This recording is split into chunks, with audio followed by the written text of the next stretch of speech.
नमस्कार। आज जानते हैं भारद्वाज ऋषि के बारे में। महर्षि भारद्वाज जी महर्षि अंगिरा या कुछ मतों में महर्षि ब्रह्मा के मानस पुत्र वशिष्ठ की वंश परंपरा से माने जाते हैं।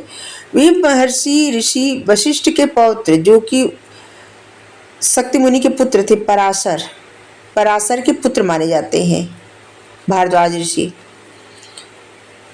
भारद्वाज जी को ब्रह्मा जी के मानस पुत्र माने गए हैं। कुछ जगह पे वे वायु देवता के द्वारा पृथ्वी पर लाए गए थे और द्रौपदी के पिता जिन जो राजा दियोदास या द्रुपद कहिए, उन्होंने उनका पालन पोषण किया गया था।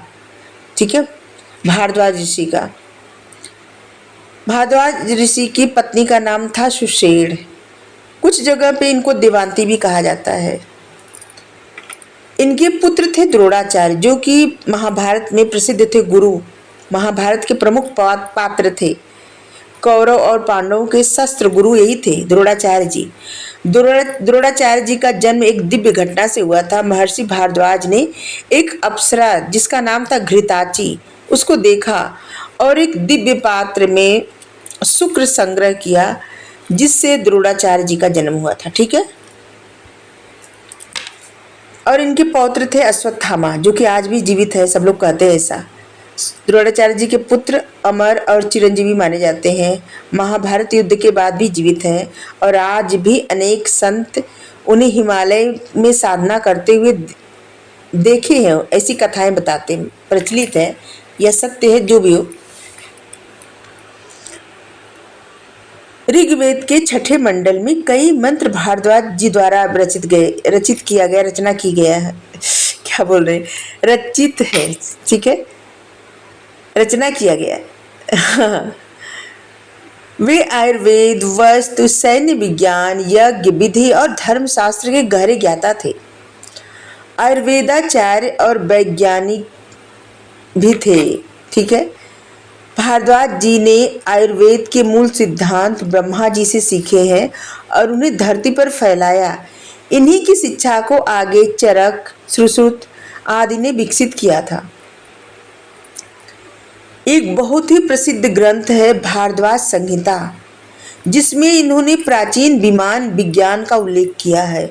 इसमें अलग अलग प्रकार के विमानों, उसके इंजन, गति, दिशा, संरचना तक का वर्णन, मतलब किस प्रकार की विमान है, इंजन कैसा है और किस दिशा में जा रही है, संरचना, मतलब ये सब का वर्णन है इसमें भारद्वाज संहिता में। और एक ग्रंथ आज भी वैज्ञानिकों के लिए एक शोध का विषय है। अब सोचिए, सब लोग सोचते हैं कि मॉडर्न युग है, मॉडर्न युग है। हमारी जो संस्कृति है ना, जो हमारा जो इतिहास है वो अद्वितीय है। ठीक है। बस समझना चाहिए, जानना जरूरी है और हम चाहते हैं सब लोग जाने, समझे, पढ़ें और प्रेरणा हासिल किए करें इससे। ठीक है। क्योंकि हमारा इतिहास बहुत ही ज़्यादा प्रेरणादायी है, जो शायद अभी तक मॉडर्न भी, आजकल के युग में भी इतना सब कुछ नहीं हुआ है जितना हमारे वेदों में है। बहुत कुछ अभी होना बाकी है जो मॉडर्न युग में होगा, जो पहले से हमारे यहाँ हो चुका है। भारद्वाज जी का आश्रम प्रयागराज इलाहाबाद के पास स्थित है। यह आश्रम त्रिवेणी संगम के पास एक अत्यंत पवित्र स्थान माना गया है। यहाँ पे यज्ञ, वेद अध्ययन